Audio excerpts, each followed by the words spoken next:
En Lucas capítulo 15 hay una historia, una tercera historia de estas parábolas que Jesús empieza a contar, que cuenta la historia de un padre pródigo, un padre que representa a Dios. Así que podemos hablar del Dios pródigo, y es muy interesante porque estamos muy acostumbrados a conocer esta parábola como la parábola del hijo pródigo.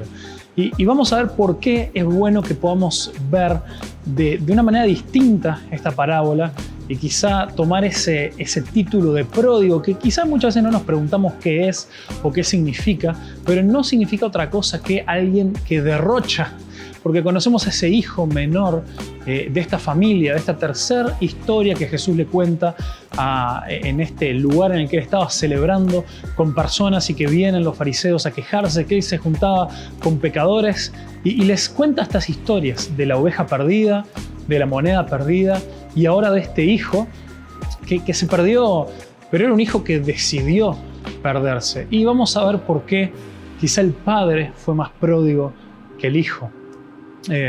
Esta historia comienza con un discurso, comienza con el discurso de un hijo que dice: papá, quiero que me des lo que me pertenece de la herencia.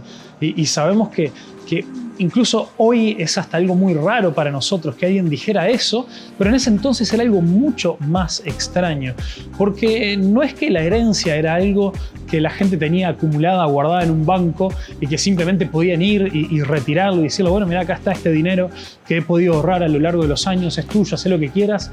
No, la fortuna de la gente, el estatus de la gente se medía por las cosas que tenían, no por dinero que tuvieran guardado, y cosas que tenían y usaban para producir y para seguir produciendo y para seguir incrementando la fortuna de la familia. En este caso hablamos de siervos, hablamos de campos, hablamos de un montón de cosas que ayudaban a que pudieran producir, como el ganado y un montón de cosas. Entonces, de por sí, este pedido del hijo insulta al padre, porque esto era algo que se haría cuando se dividirían estas propiedades, estas tierras, estas cosas entre los hermanos una vez que el padre estuviera muerto. Pero le está diciendo: yo quiero ahora que vos estés muerto, yo quiero separarme de esta familia. Y esto era un gran insulto a este padre, a este hombre que tanto amaba a sus hijos, que tanto cuidaba de las cosas que tenía y tanto los hacía parte a ellos. Pero el insulto mayor también sucedió, imagínate, cuando él accedió a esto. Lo normal para quienes escuchaban esta historia que Jesús estaba contando es que este padre respondiera con enojo, respondiera echando a este hijo, respondiéndole diciendo: salí de acá, vos no te mereces, te desheredo, en vez de darte la herencia, ya no sos más parte de esta familia. Sin embargo, es algo tremendamente sorpresivo que el padre accede. Y por lo tanto, si bien Jesús no cuenta los detalles, pero tenemos que imaginarnos para esta gente qué significaba acceder a este pedido. Significaba que esto no solamente fue un insulto que se le dijo al padre en la cara, sino que ahora se haría público frente a la gente del pueblo, de la ciudad, frente al resto de la familia, frente al resto incluso de los siervos, porque este padre iba a tener que pasar un tiempo vendiendo sus cosas, vendiendo su ganado, vendiendo sus tierras, sus posesiones, para poder darle la parte a este hijo que quería tomar su parte de la familia e irse lejos. Esto es algo tremendo, un insulto enorme. Y vemos que el padre lo hace, el padre accede, y este hijo se va, este hijo se pierde. En las palabras de Jesús, es un hijo que estaba perdido, un hijo que se había muerto. Literalmente él decide removerse de la familia y se va. Es muy interesante porque si se fijan ahí en Lucas 15, dura tan solamente un versículo lo que este hijo menor hace con ese dinero. Simplemente dice que se fue y gastó todo lo que tenía y que una gran hambruna vino sobre la tierra. No nos da muchos detalles, pero toda esa fortuna, todo ese dinero que él había agarrado para sí mismo, le duró nada más que medio versículo en el relato de Jesús. ¿Por qué? Porque estas cosas, estas posesiones se nos van, y no importa en qué las gastemos, pero se nos desaparecen. Y vemos qué es lo que había pasado en el corazón de este hijo menor. Lo terrible del corazón de este hijo menor es que él no amaba a su padre, sino que simplemente amaba las cosas de su padre. las cosas que su padre le pudiera ofrecer. Y sin embargo, cuando llega ese momento terrible donde se da cuenta que se quedó sin nada, y Jesús utiliza esta imagen de que lo único que podía hacer era cuidar chanchos, era cuidar cerdos, un animal que era impuro ante los ojos de los judíos. Imagínate que la pobreza y la desesperación de este hijo era tal que él deseaba comer la misma comida que estos chanchos. Era algo tremendamente humillante. Tocó fondo, diríamos nosotros hoy en día. Y al tocar fondo, este hijo piensa, ¿qué estoy haciendo acá? Y decide que va a volver. Y empieza a hacer este elaborado plan en su cabeza para decir, ¿cómo voy a volver? ¿Cómo me voy a presentar? Y dice, Padre, voy a volver a ti. Y él se imagina, voy a volver y le voy a decir a mi padre, yo ya no merezco ser llamado tu hijo. Permitime que trabaje como uno de tus siervos, uno de tus empleados, para poder tener un lugar en la casa. Él sabía que no era digno de ser hijo. Entonces dijo, ya que yo no merezco ser hijo, ya que eso no es algo que yo me pueda llegar a ganar, voy a agarrar y voy a trabajar para él. Por lo menos puedo estar ahí y puedo tener algo que comer, puedo tener donde dormir. Y es muy interesante que cuando va este padre, que lo ve a lo lejos, que sale, corre hacia él. También toda una imagen increíble. Los señores no corrían, los señores se quedaban ahí donde estaban.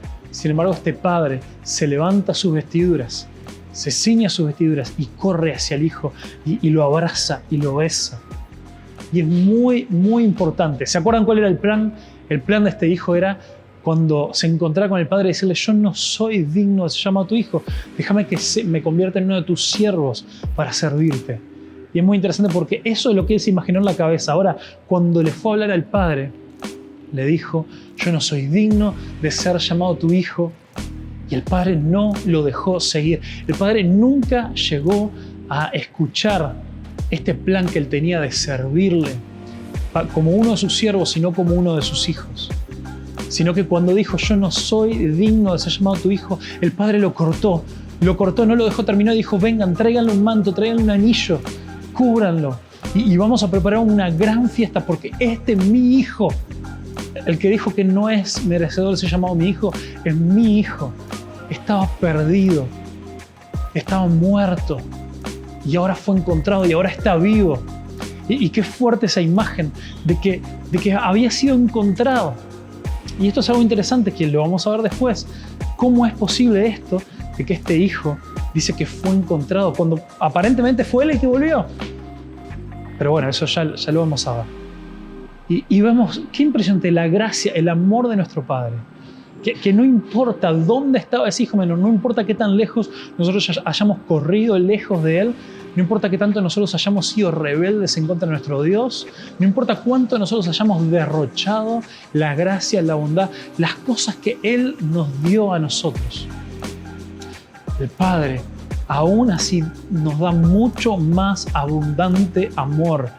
Y por eso, aunque este es conocido como el hijo pródigo, el hijo que derrochó las cosas de su padre, podemos decir que nosotros tenemos un Dios pródigo que más abundantemente derramó sobre nosotros su gracia y su perdón, donde abundó el pecado, dice la palabra de Dios, dice en Romanos, sobreabundó la gracia. La gracia fue mucho más que el pecado. El perdón de Dios es mucho más que el pecado de cualquier persona que cuando se da cuenta dónde está y lo lejos que está el Padre, vuelve a Él.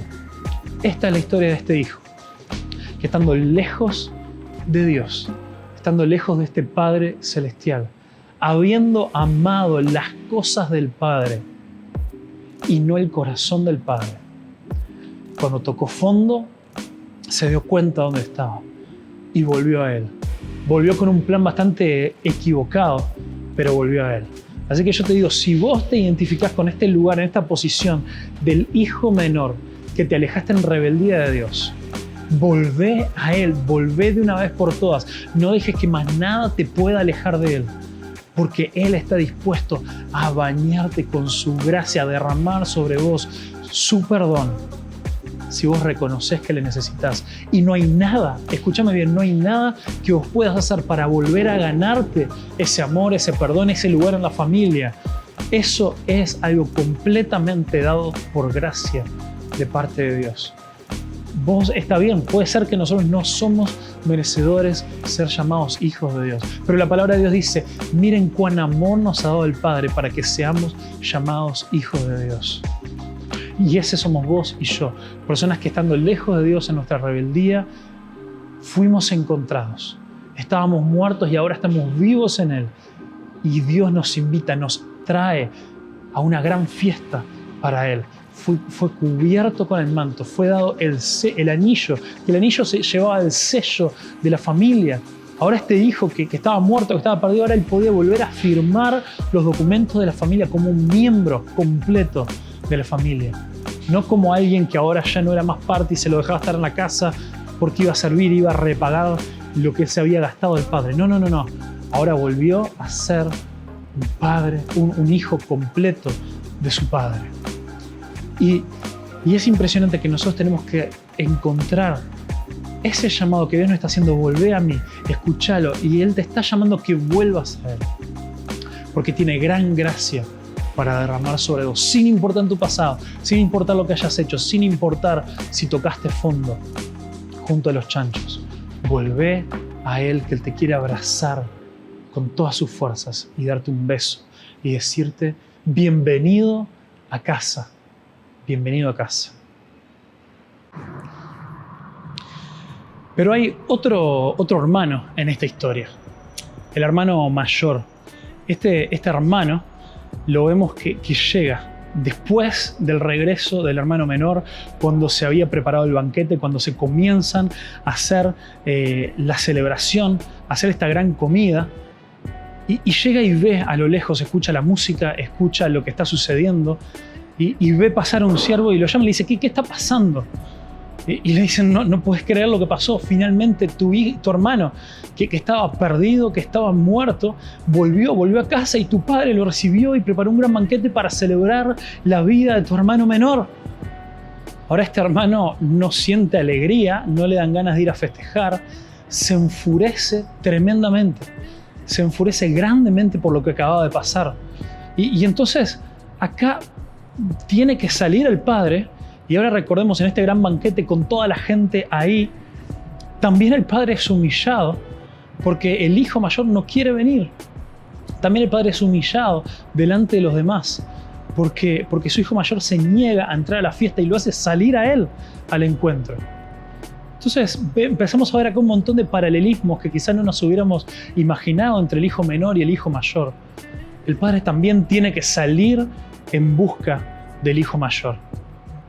Y le dice, ¿qué pasa? Vení, celebra con nosotros. Y le dice, yo no puedo creer que vos estés celebrando por ese hijo tuyo, dice, lo desprecia, ya ni siquiera lo trata como si fuera su hermano, le dice, ese hijo tuyo que tenés ahí. Dice, yo siempre te serví, yo siempre te obedecí, yo siempre hice todo lo que me pediste. Y nunca pude disfrutar de esas cosas, nunca me diste un cabrito o algo para que yo pueda hacer con mis amigos y festejar. Entonces, acá queda revelado que el hermano menor y el hermano mayor no son tan distintos después de todo. Resulta que el hermano mayor también le importaban las cosas de su padre y no el corazón del padre. Y esto es algo tremendo, esta realidad de que los dos hijos, uno quiso alcanzar, quiso agarrar, quiso tomar las cosas de su padre a través de la rebeldía, a través de distanciarse de la familia. Y el otro quiso adueñarse de las cosas de su padre a través de la obediencia, pero de una obediencia que no era sana, porque no era una obediencia que respondía al amor y al corazón del padre, sino el querer quedarse con sus cosas. Esto deja también destrozado al padre por la humillación pública, pero también por darse cuenta cuál era el estado del corazón de su hijo mayor. Y lo invita, le dice, vení, pasá, vení conmigo. Vení, sé parte de la fiesta. Y tristemente ahí termina la historia y no sabemos qué hizo el hermano mayor. No lo sabemos. Jesús por algo contó esta tercera historia con tantos giros distintos a las primeras dos. Y por algo terminó con esa gran interrogante. Cuando la gente estaba toda diciendo, che, ¿qué puede haber pasado? ¿Qué habrá respondido el hermano mayor? ¿Habrá entrado a la fiesta o no? ¿Se habrá quedado afuera? Y Jesús no nos cuenta. ¿Por qué? Porque Él quiere darnos vuelta a la historia y quiere ponerla como un espejo para vos y para mí. Lo que pasa es que al comienzo del capítulo 15 vemos que Jesús comienza a contar esta historia en este lugar que Él estaba con un montón de gente que eran considerados pecadores, que eran considerados como inferiores por los fariseos. Y los fariseos lo critican diciéndole: ¿por qué vos estás acá con esta gente? ¿Qué es lo que estás haciendo? ¿Cómo podés juntarte con ellos?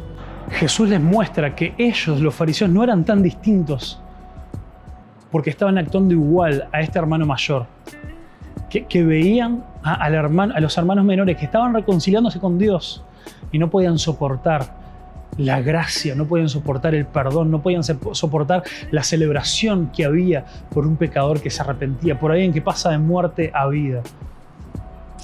Y Jesús deja esta historia abierta para que ellos se pregunten cómo iban a contestar ellos. ¿Van a venir, van a disfrutar de aquellos que están recibiendo la gracia, o se van a quedar ustedes ahí, alejados también del Padre? Esta historia termina colgada en una situación muy bizarra. El hijo rebelde en la casa con el padre celebrando, y el hijo obediente, el hijo fariseo, el hijo que se apegaba a estas reglas, afuera, enojado, apartado del Padre, habiendo demostrado que a él le importaba más las cosas del Padre que el corazón del Padre. Y nuestro Padre Celestial tiene un corazón por el perdido, un corazón por los pecadores, un corazón por restaurar a la gente. Entonces vos y yo somos desafiados a alejarnos de nuestra religiosidad para amar al pecador, para ir, para traerlos, para buscarlos. Y nos queda de nuevo esta pregunta: ¿quién lo fue a buscar? Si dice que este hijo menor había sido perdido y ahora había sido encontrado, ¿quién lo había ido a buscar? Entonces fíjate también por dónde venía el enojo de este hermano mayor. ¿Alguna vez te preguntaste quién pagó por la fiesta? ¿Quién pagó por la fiesta de este hijo encontrado, de este hijo muerto que ahora había vuelto a la vida? El que pagó por la fiesta fue el hermano mayor. Acordate, la herencia se había dividido. El hermano mayor se quedaba con el doble de la herencia que los siguientes hermanos. O sea que 2/3 de la herencia era lo que todavía quedaba al padre, pero todo le pertenecía al hijo mayor. El padre mismo se lo dice: todo lo que tengo es tuyo. Y era literal, era cierto, porque cuando él muriera todo le iba a quedar al padre, porque el hijo menor ya se había derrochado toda su parte. Así que cada una de esas cosas, el manto con el que era cubierto, el anillo y también el becerro engordado para la fiesta, todo era técnicamente del hermano mayor. Y él estaba enfurecidísimo porque se estaba usando de sus cosas para celebrar. Y eso nos deja ahora pensar: ¿quién realmente es que paga el precio por vos y por mí?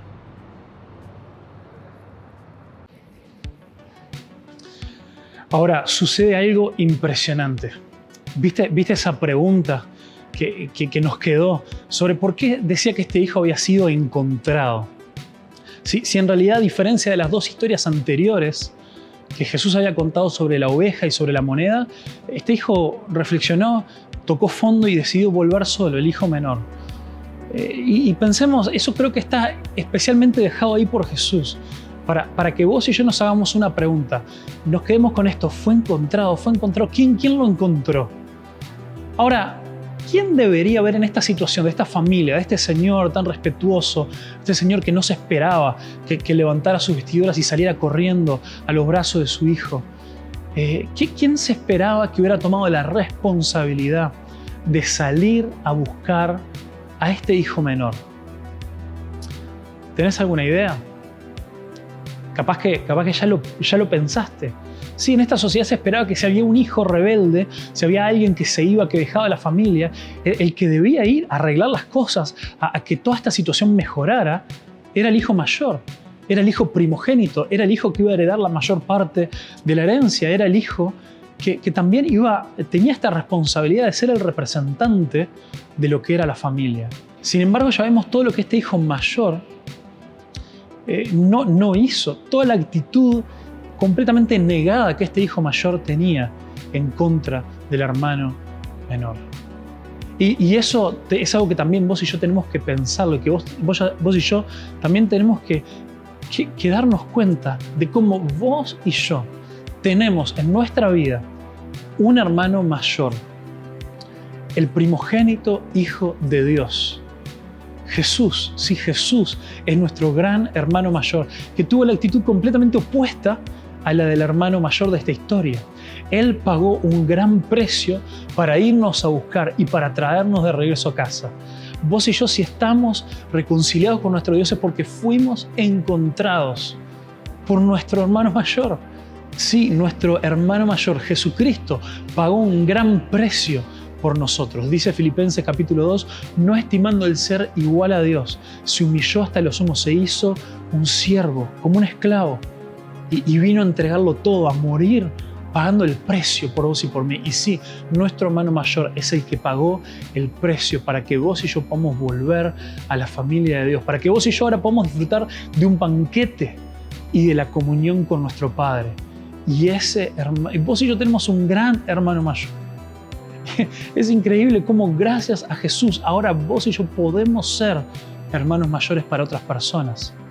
Así como Jesús le hacía ver esta actitud del hermano mayor de la historia a los fariseos, quienes estaban completamente enojados de que Dios hiciera lugar en su reino para estas personas.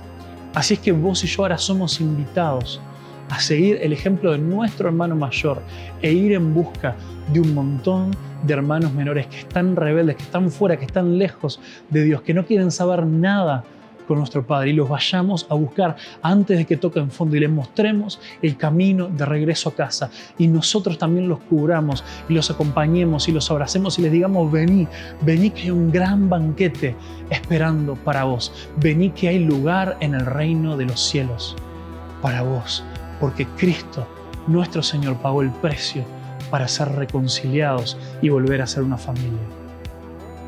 Así que sigamos el ejemplo de nuestro gran hermano mayor y busquemos a aquellos que están lejos, a aquellos que están perdidos, y que nuestra vida esté marcada por el agradecimiento de que nuestro Padre ha enviado a su único Hijo, su primogénito Hijo, para que ahora todos nosotros podamos ser llamados hijos de Dios con el gran precio que Él pagó por nosotros.